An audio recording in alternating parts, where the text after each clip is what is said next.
Hello and welcome to the Handicapable Black Woman Throne Room. My view of humanity is a whole new tea. Hi, hello, how are my lovelies, my wonderfuls, my beauties, my royalty? Okay, let's get that petty tea out. It's another dating nightmare one, but it does lead in and out of politics. It is going to be yet again another messy episode. And why?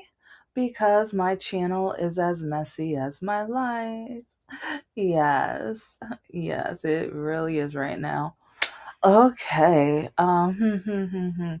get out the boiling tea, the scorching hot petty tea. If you like it cold, just hold the ice. Hold the ICE. Yep, because politics is a hot mess and ooh, yeah. Okay, so let's start. But first, hi, how are you? Don't forget to take a deep breath. I haven't said that in a couple episodes, but remember mental health. Make sure to check on you and make sure to check on anybody you're second guessing. You have a question mark of how is this person? I haven't heard from A, B, and C. As long as you care about them, if you're only doing it for petty reasons, it depends on the petty. It depends on the petty. Because I know someone's ex wife named Jody. I've never called her, never spoken to her or whatever, but yeah, the thing yeah, and then let's just say, well, no, I mean, I still wouldn't contact her though. Yeah, I guess that's another episode to cover, but yeah, I still would never be desperate enough to contact her, but I am, after everything she put me through, I'm just kind of curious where her evil mind is wandering now, Because I mean, it's not on me anymore. It's not on me, but I hope and pray for the person that their attention and eyes are on now. Okay, so and oh yeah, speaking of, well yeah, because Jody is the ex-wife of Mr. No Heart. Yeah, she is the one that when the Orange Man was running the first time, she told her children, once the Orange Man is president, she was going to buy me as her slave and whip me until I pass away.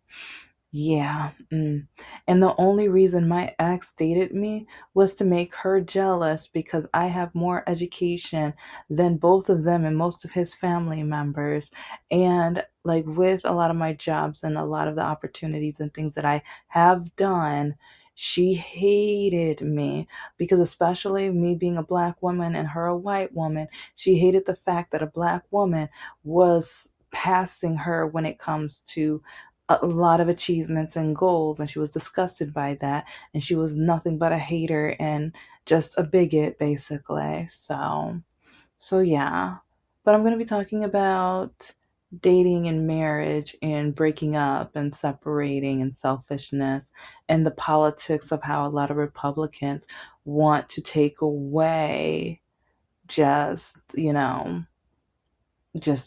divorce. You have to like prove your case now. Or they, I mean, it hasn't happened yet, but quite a few Republicans want that. And yeah, it's not good because while Republicans want the conservative households and they want to give like parents a baby bonus for each child, but they have to be married and they have to be by the first spouse. It can't be if they get divorced and have a child with someone else and just rule after rule after rule. So, yeah, a crime. Well, yeah, check out the story, and I'm going to do a quick summary and everything, but watch the full thing. It's pretty disgusting. And it's more proof of why we need divorce and why we actually need to make it easier. If you disagree, comment. I don't care. I don't think I'm ever going to change my mind, especially growing up and watching and listening to the women talk about how they wish they didn't get married. Why did they do this? Then they, like, so many of them left the husbands and lived on their own with the children, and or the husbands were always intoxicated or couldn't find a job or refused to work.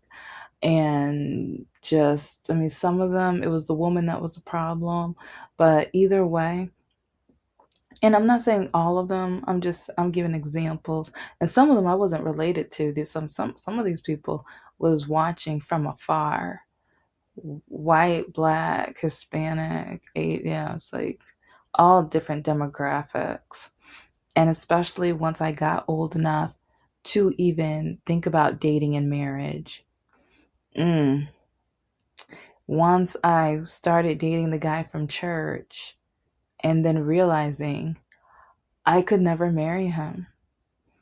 And then dating some more and men telling me it's either me or grad school, you can't do both. What am I going to do with a smart woman? Oh, you're boring, you're a square because you won't get intoxicated and or, puff puff passport or sniff sniff, if you know what I mean, and different things. And or you talk too proper, you're trying to act white, you're not a real black woman. And or you can't even walk right. First you need to go get fixed and then come back to me. Kind of sounding like some of the jobs I applied for, especially when it comes to my race and disability. But anyway, so it's like a lot of people judge me for never getting married, but at the same time, I kind of have to say thank you. It's like, and not thank you to the men, not the whole, like, because those terrible, horrible, awful, egotistical men, ha ha ha ha. If you don't know, there's over 700 episodes. Catch up. I want to just thank karma, thank actions, thank my maturity and brain cells, because especially Lakaki, I didn't even want to date him. You already know, like, and the thing was, he kept trying to pressure me. Like, you watched that episode about the money envelope, the wedding envelope. Watch that one. And even the breadstick episode, which was like 2 years, yeah, 2 years ago. It's like this guy kept saying, I'm gonna marry you. I'm gonna make Africans with you. Oh, you're gonna be my wife. Oh, I want to be with somebody with 3 degrees because she's gonna help bring a lot of money to the table. But then next thing you know, whenever I was working on a test, would literally threaten to punch holes in the wall. He would start dents in some of the walls to kind of get me scared or to make me jump. But and he would always steal from my purse and everything. But yeah, I can keep going. But yeah, but he kept trying to pressure me to marry. No heart. He never wanted to get married, and I think that's one of the reasons why I felt comfortable with him. And it's like, one, because he tolerated my undiagnosed disability. I didn't know it was a disability. I knew I wasn't lying, but everyone else thought I was lying except for him. And so, wow, yeah. I really need to, once I start therapy, I really need to tell that to the therapist. I'm going to take record of that. But I kind of, I was able to feel at ease in a way because there was no pressure. He expected me to be with him for the rest of my life, and he told me that I was supposed to be with him, even though he started showing, like, after, especially the 6 months, after the 3 months, there were a few signs, but after the 6 month, I started saying I didn't know what the red pill thing or these, like, God, like what these men were doing on the channels or the dating guru channels or whatever. It wasn't until I was about to break up with him and like during COVID, after, right, this is like right after my surgery, COVID happened. But it's like while And it was really crazy because right after my surgery, I watched a little divorce court on regular TV or whatever, but then all of a sudden it started like being in my stream on my YouTube, and I'm like, okay, I didn't, whatever, why not? And I started watching it, and one after another of these wives, I they were basically saying everything that I was going through within that relationship, that he wasn't listening, he wasn't paying anything attention, he wasn't putting any effort, he wasn't listening or calling, no communication. It's like how I was pouring into the relationship and running dry. How, like, some of them were like they were literally in pain. Some of them, like, after delivering their babies, it was like mine was my surgery and being diagnosed and all the tests and blood work and all this other stuff. So, but yeah, so it's different, but I could relate to them. So, okay, just want to make that clear. But so many of them, like after having children, and some of them were fighting cancer and things, but the husbands, oh, you don't feel well? Your body isn't capable of having bow chicka wow wow. So I'm gonna need to find a garden hoe while you rest up and you get yourself together. No, I'm not gonna help you get together. You figure that out. Oh, and take care of the kids while you figure that out. And this is this, like, Mr. No Heart is the guy who threatened that if I, at first he's like, when we first started talking, I told him I want to adopt, I want to foster. And it was like, oh, okay, that's cool. That's And different situations happened throughout the relationship, and I had heartbreak, and I was depressed and emotional, and he high fived his roommate, and he thought, yeah, but then as we got like that, like, this is a 7-year relationship, so like a year or two later, I'm working 3 jobs while my mom was fighting cancer and everything, and I'm saving up money, but he always needs gas money. He's always telling me. I was like, oh, well, you don't have kids, so you need to help me out. I need to make sure the girls are fed. These are girls. These are your children. It's like maybe if you stopped buying Puff Puff Pass and or regular puffs, maybe you wouldn't need to keep trying to ask me for my money, for my car, and for me to give you money for gas. And it's like, and I would tell him, when are you gonna pay me back? Because this is why, like, just like with the divorce court women, I kept pouring into his glass, and I was running dry. Like, once COVID started and I started listening to the divorce women, I started like, it's like I was shown, because at first I was so scared to break up with him because I'm like, no one else is gonna want to date me. Look at how I walk. So many men have told me that I'm useless, that I'm a waste, that I'm just so many horrible mental ABUSC type of comments.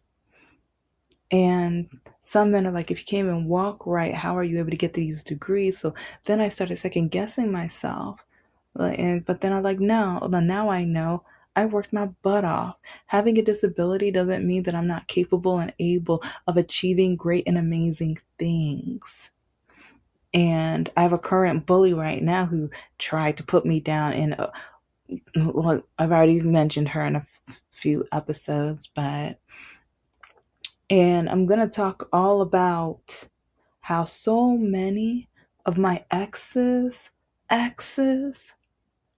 try to make me look like the like, but then I found out, no, they're looking at me as a bad person because they're jealous or they're upset because of either their mistakes or their loss or how they miss him.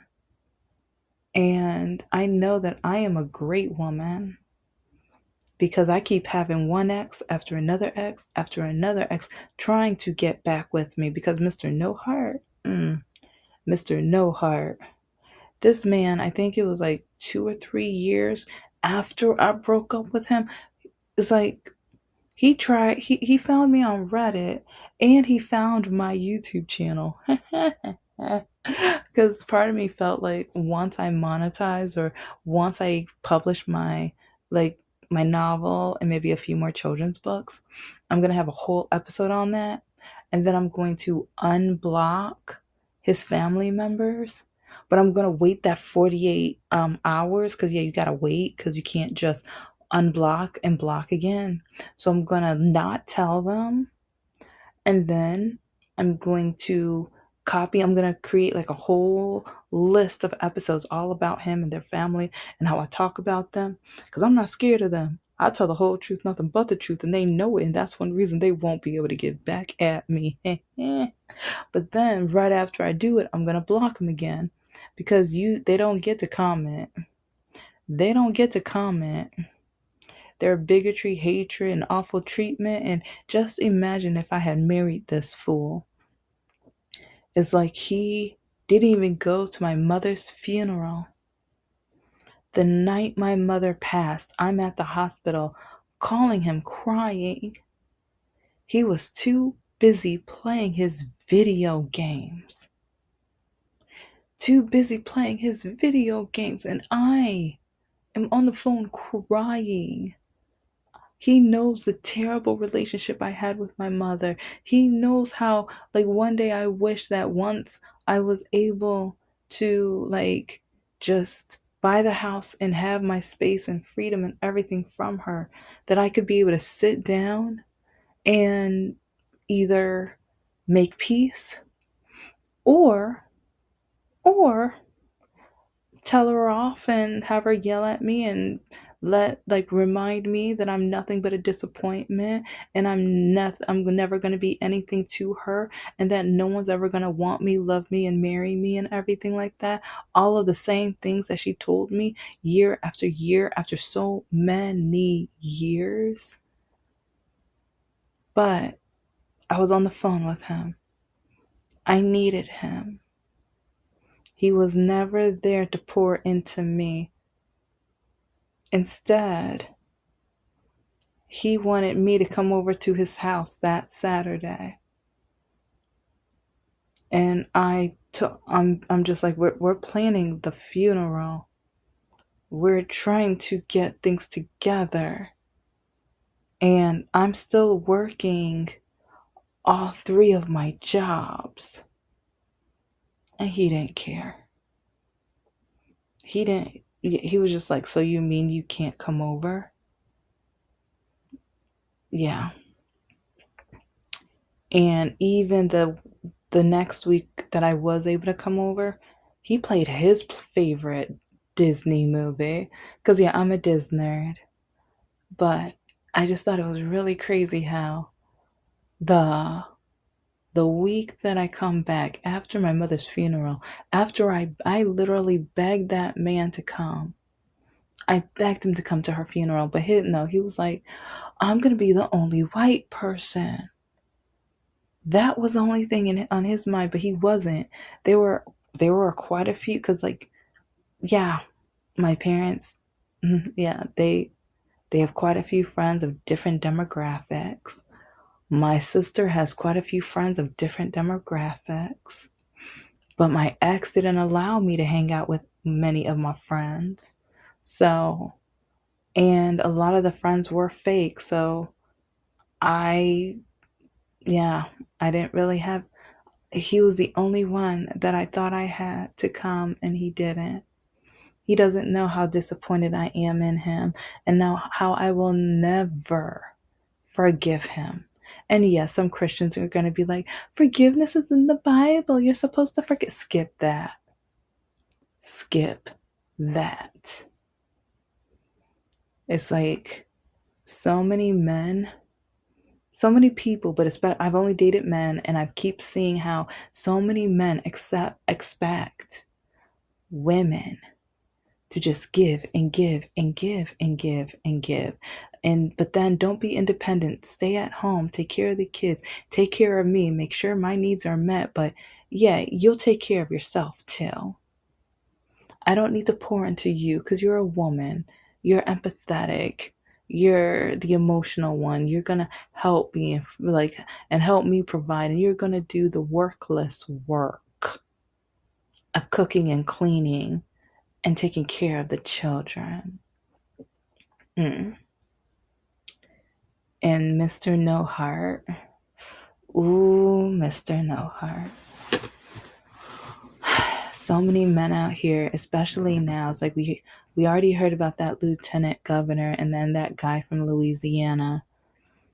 It's like so many men that now. Oh, and okay, I'm sorry, I didn't give the short version of what happened with the crime story. That's really got me ticked off right now, and it's proving why we need to go against Republicans once again when it comes to divorce and the right to divorce, and how quickly, especially, and also why we need to be against the traditional wife and like not having independence to leave, and why we need better like divorce contracts, or we need mandatory prenups.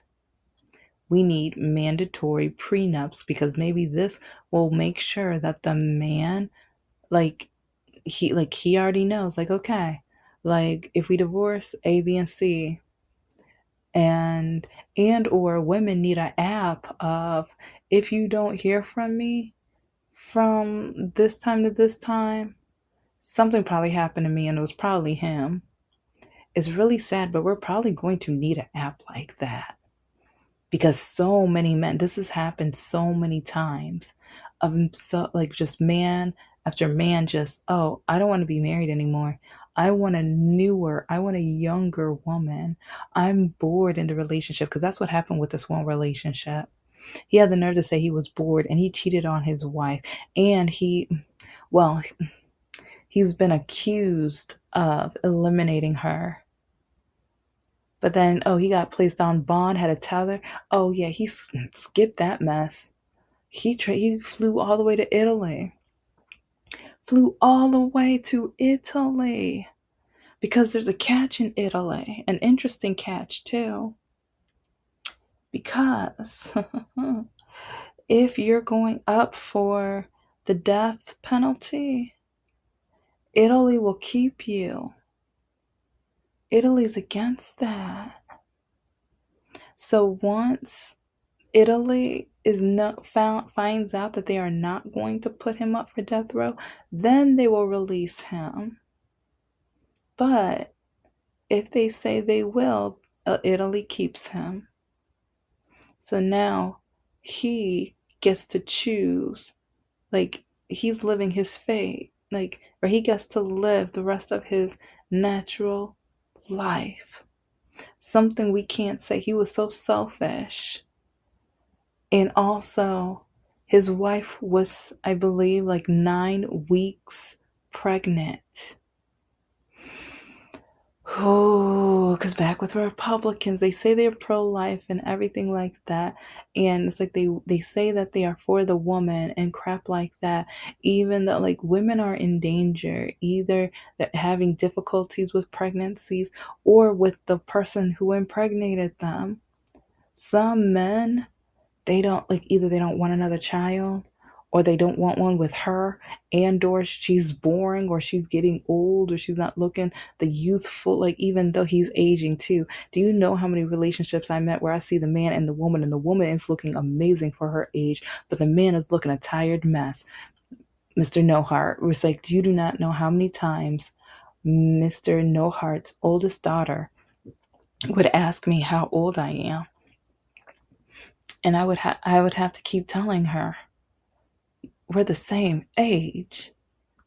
And she was like, no, there's no way. And I'm just like, I tell you this every year. I tell you this every 3 to 6 months. And she's always like, there's no way. Like, you look so much younger than him. But then I do look at these dating apps, and a lot of the men that are my age, oh, baby Jesus. Some of them look a hot mess. And some of them, it just looks like that when they took it to the bottle, that bottle hit hard, like, ooh, wee.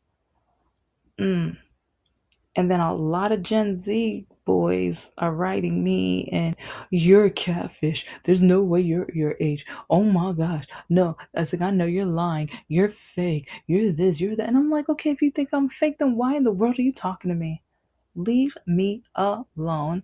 Oh yeah, it's like, and some of this is on my Patreon. So yeah, look at the Patreon. You're gonna see some of the young ones, some of the older ones, some of the Republican MAGA guys who tell me that since I will never date them, that I should eliminate myself from the earth, or they call me a slave or garbage or Jim Crow and etc. etc.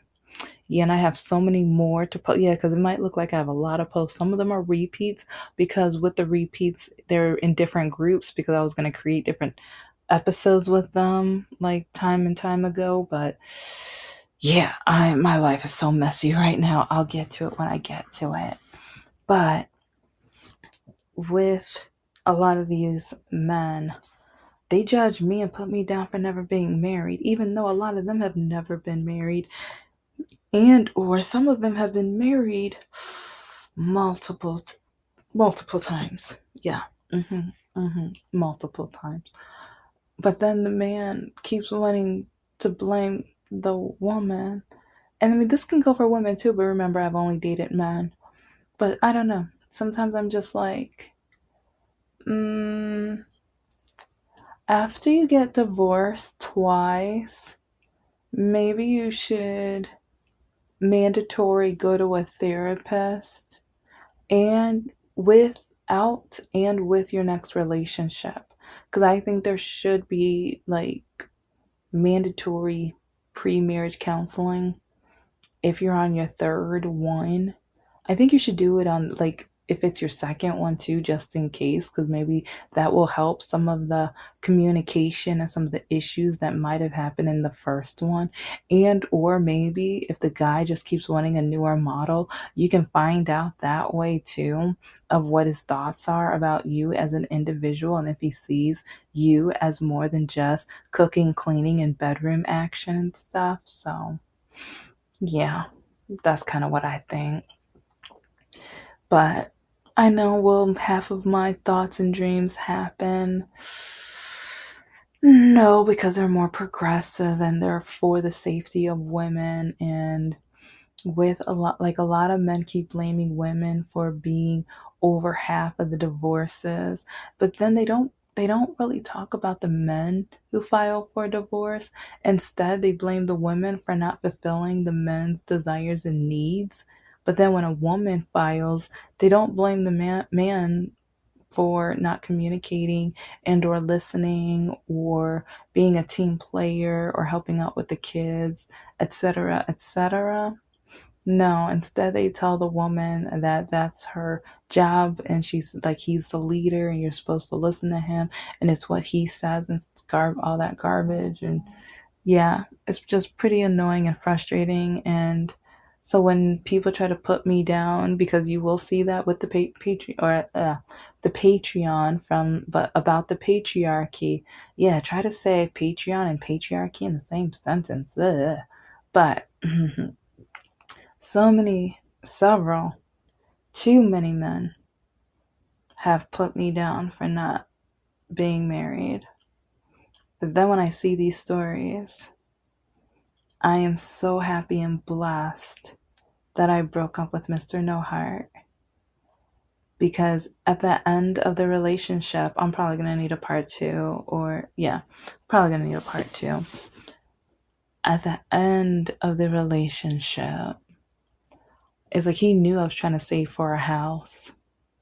If you've been listening, you already know what he was going to give me if I bought a house.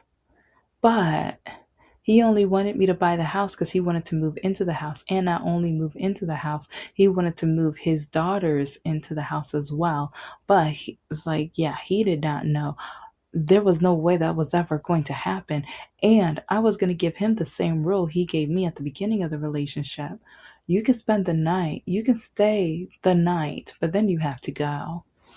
You will not live here. You will not move in, and you will not be my roommate.